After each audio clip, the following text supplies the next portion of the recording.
More topics in Major League Baseball. Joe Ranieri, let's get to Philadelphia. The Atlanta Braves and the Philadelphia Phillies. 19 runs yesterday, 7 home runs, 4 by Kyle Schwarber. Bryce Elder on the mound today. By the way, when I saw Cal Quantrill was on the mound, I said that's the perfect tonic for a really bad road stretch against the New York Mets. They hammered Quantrill yesterday. Elder's on the mound versus Suarez. Heavy favorite for the Phils. Overnight, Joe, minus 200 price. That's dropped a little bit into the mid-180s and a total that's listed at 9 across the board. More good vibes for the Phillies at the plate, or is regression coming? Yeah, you got 19 last night. Good luck getting 9 hits tonight. No, I'm not buying. Listen, I mean, Bryce Elder kind of burned us last go around here. But I don't expect back-to-back efforts like he gave here against the way this Philadelphia team hits at home. And in that ballpark, it matters here. So, yeah, if it ain't broke, don't fix it. He got us last week, but he ain't getting us this week, Elder. It will absolutely be a Philadelphia Phillies first 5 team total over and full game team total over. Let's go. Fighting Phils. Knock some home runs out. Maybe another 4 home run performance by Schwarber will be on deck tonight. But how about this? 2 first-place teams. You want American League? You got it. You want National League? You got it. How about Milwaukee and Toronto? Freddie Peralta is going to be on the road taking on the Blue Jays. Shane Bieber had a very good start in his first start for the Toronto Blue Jays. Look at this price point overnight. Was a minus 118. Look at the graphic about to pop up. It's up to minus 132 to as high as 140, depending on what book you're looking at in the morning. 7.5 is the total. This is an unbelievable game here with a lot of expectations on the line for both of these clubs. Yeah, and, again, the Blue Jays, we've been telling you all year long, they are a different team at home at the Rogers Center. In fact, they have the best home record in Major League Baseball at 44-22 on the season. And we got a little taste of Bieber, didn't we, last week, Donnie, on what he looked like last Friday? We backed Toronto in that spot. And listen, all signs indicated that what we were seeing and hearing about his minor league starts, the guy was just practically unhittable. He's not blowing the ball by anybody, but this has got, Greg Maddux written all over it. He'll put the ball and have you talking to yourself when it's all said and done.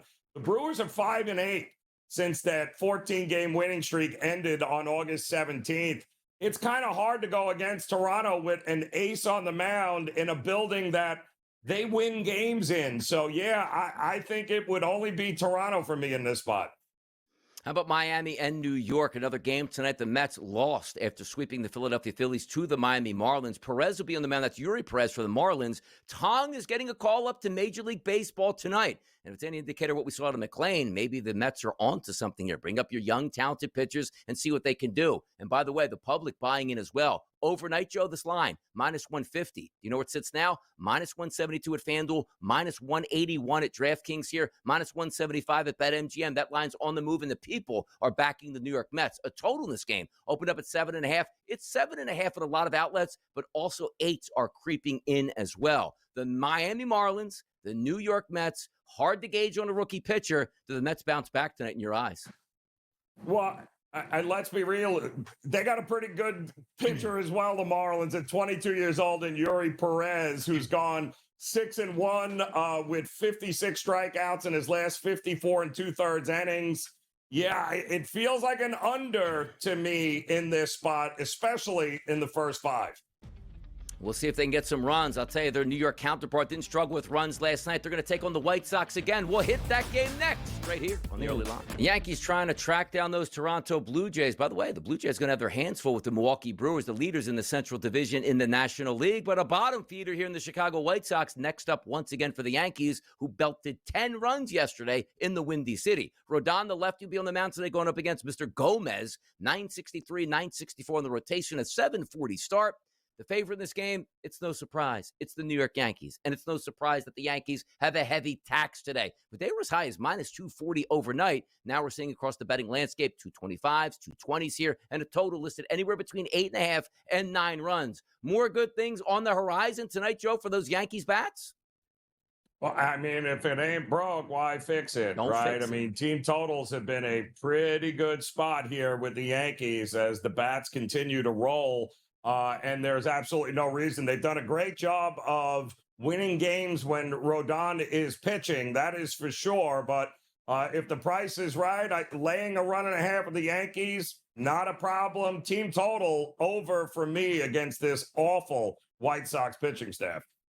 Let's keep it moving here into the Midwest, Detroit and Kansas City. Detroit, the leaders in the Central Division in the American League. They're going to throw out Chris Paddock going up against Seth Lugo. 967, 968 on the rotation, an 8-10 start. And how about this price point? Overnight, -124. It hasn't moved at the FanDuel Sportsbook. -124, -123 at DraftKings, -125 at BetMGM. A slight favorite to Kansas City tonight.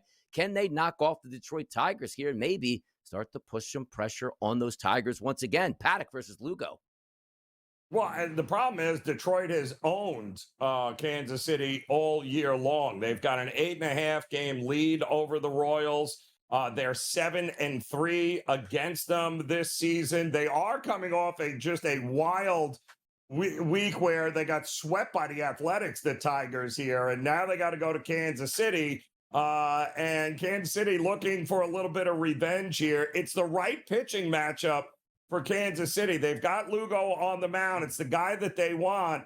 But Detroit just lit them up last week in their series in Detroit. So Kansas City's got to be better, and I think they will be better. I give them the edge in this one, and I'm backing the home team to get back on track.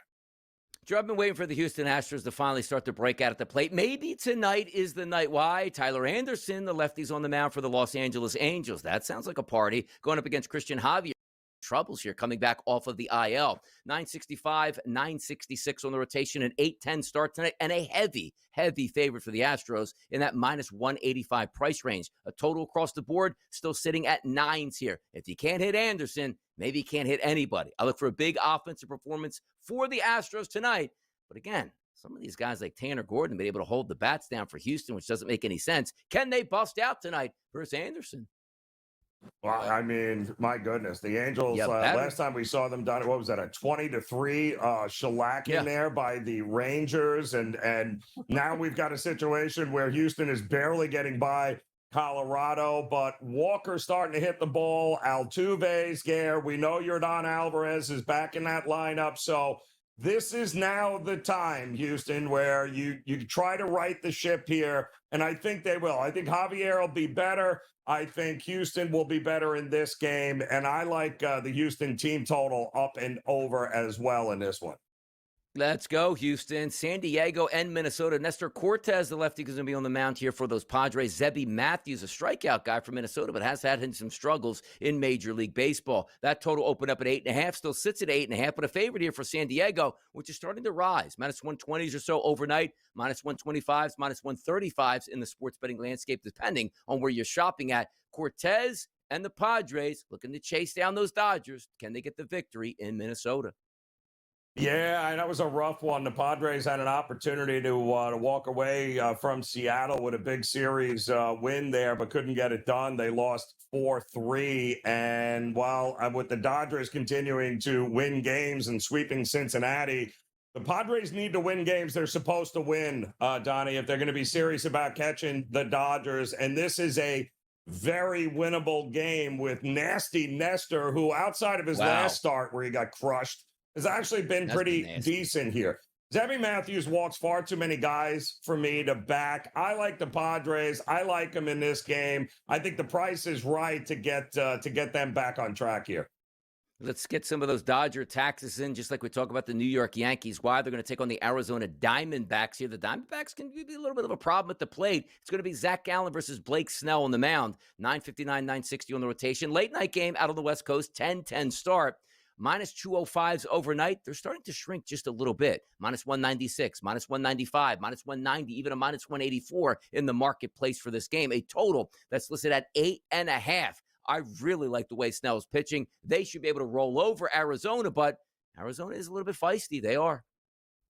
Yeah, and listen, Zach Gallen, what are you going to get from him, right? He was a guy that not good. Not good against the Dodgers either. I think he's 1-5. He's got almost a 4.5 ERA. He has faced them 14 times, and the Dodgers have crushed him every time here.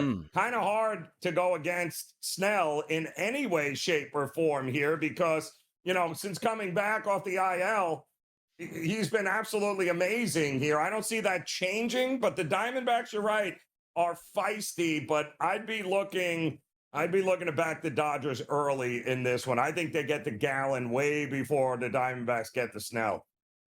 Light him up, as in Jack Leiter of the Texas Rangers, trying to still hold down the fort for who was ever left to play for the Rangers for the remaining parts of the season. Taking on Jeffrey Springs and the Athletics in Sacramento. 969, 970 on the rotation. A 10 o'clock start tonight. No surprise. Look at that total. Open up at 10.5. Still sits between 10 and 10.5 across the sports books here. Looking at the side in this game, Athletics open up as a minus 125 favorite. That's moved higher. You see the graphic at 132. Now we're seeing minus 145s and minus 150s out there at the books as a favorite here for the Athletics. People just giving up on the Rangers, Joe. Say it ain't so. Well, I mean, they should. But they did just score 20 runs, we told you, against the Angels a couple of nights ago. Problem is they're walking into a buzzsaw right now. We've told you, man, the Athletics are a fantastic bet when they are a dog, and they are a dog a lot. They have won 21 of their last 31, Donnie, and this is just, they are swinging it well at their own ballpark. Leiter, by the way, not great on the road. Springs isn't great either, but this, I couldn't sweat an under here. This feels like over, and maybe even an A's team total up and over as well. How about that? Yep. Last game we'll talk about here, Baltimore and San Francisco. Kramer versus Ray out on the West Coast tonight. A 10:15 start. Side here, minus 145, give or take here for the Giants, and a total listed at 7.5. Anytime I see that Giants ballpark, I'm like, Kramer's not a great pitcher. Ray's been struggling. Could they get the 8 runs? Maybe. But for me, usually a pass. I barely bet San Francisco games, Joe. Just the way it is.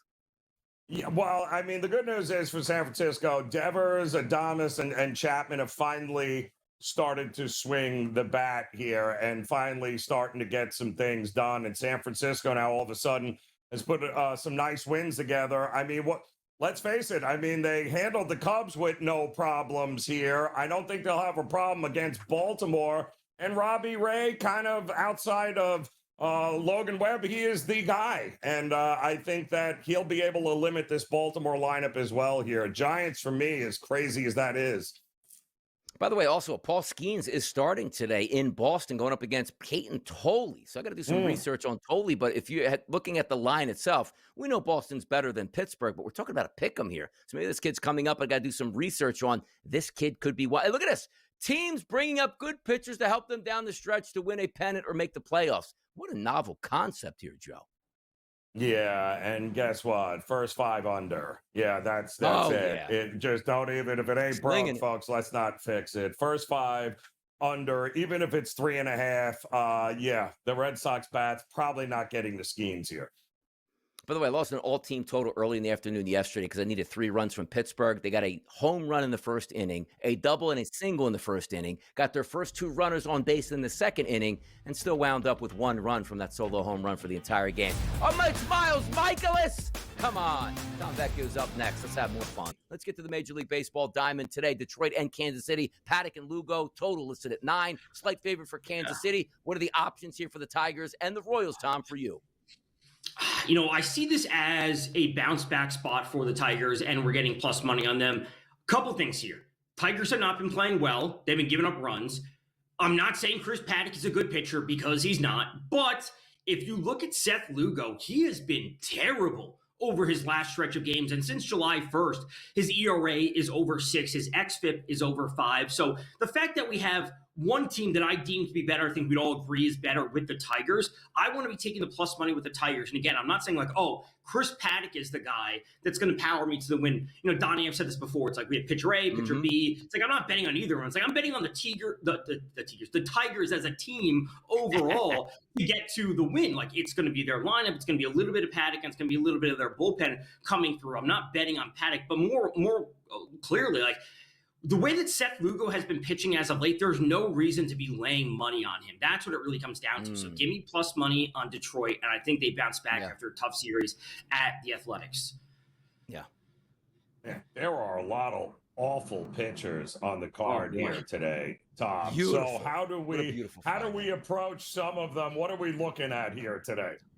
I think we also could be looking to Coors Field as usual. There should be a little bit of rain in the forecast. I don't think that's too much of a deal overall. I think the Cubs they're okay right now. Like, they look good at times. They look bad. Kyle Tucker came back last week against the Angels. He's hitting home runs. They're kind of all over the place. But when it's all said and done, German Marquez is A, not a good pitcher, and B, they're at Coors Field. Now, we see some of these recent games from him when he's certainly piling up the strikeouts. One of those games was at Cincinnati. They're obviously a free swing team. We have to take that with a grain of salt. Even though Cincinnati is a fantastic hitter's park, it's not Coors Field due to the elevation. So let's go to German Marquez under 3.5 strikeouts. It is sitting at -128. Ultimately, when we're dealing with a bad pitcher and Coors Field and a team that I do believe in ultimately with the Cubs, even though they have been struggling, this is the time for them to get right and pile up the runs. So German Marquez can give up 5-6 earned runs in 2 innings and he simply gets pulled, or he just doesn't strike anyone out because he's not a good strikeout pitcher. Tom, we got a couple young flamethrowers on the mound today. The 2 T's here, Tong and Toll. One pitching for Boston, one pitching for the Mets. The money agrees with them right now. By the way, Toll going up against Skeens. Really good young matchup there. Yeah, I would certainly look to the Mets as a bounce back again. I know, again, it's not based on just the one pitcher making his debut, but they've had some success with, McLean the past 2 weeks or making his starts. But when it comes to Toll, I think that's really interesting. The fact that it's nearly a pick-em between him and Paul Skeens, I think that should tell you enough about how good Toll is. Some of his 30-35% strikeout numbers from AAA, we have to take with a grain of salt. But as you guys were discussing in a previous segment, Joe, I think you said it, unders in the first 5. I think that's where we have to be looking, regardless of who wins, a lack of scoring, and there's going to be some rain in the forecast for Boston today. By the way, Tom, tonight the New Haven Chargers taking on Marist at 7 o'clock. Will you be in attendance at that game? Is that your hometown heroes, the Chargers? No, I will not be in attendance for that game. Never rooting for any New Haven-based teams, especially not Yale. QU never had a football team, so they're undefeated since 1929, so they've never lost. There you go. Don't come back. Keep that undefeated streak. That's Tom Vecchio bringing the heat today, looking out for some Major League Baseball action and going to enjoy this weekend in the NCAA action. And also joining me on Pro Baseball today, once again, 10 a.m. on Sunday. Don't miss it. It's Labor Day weekend. Thanks for joining us, Tom. We'll shut it down next, right here on the early line. Keeping it simple tonight. Major League Baseball back at it. Yesterday, Bryce Harper, thank you. Single to lead off the game. Second at bat, he hit a home run. I'm going Detroit and Kansas City. Paddock and Lugo. Let's go over the 9. There were some 8.5s today, but okay, we'll take the 9. We'll make it 10 total runs tonight to cash in tickets here on a Friday. It's how we get down. It's Friday. It's payday. We got college football. We got Major League Baseball. We got a monster weekend setting up. It's just the way we do it on the early line. Hope we did you proud today, boys and girls. For Donnie Rightside and Joe Ranieri, the best part about this is we'll see you Tuesday bright and early. It's a day off.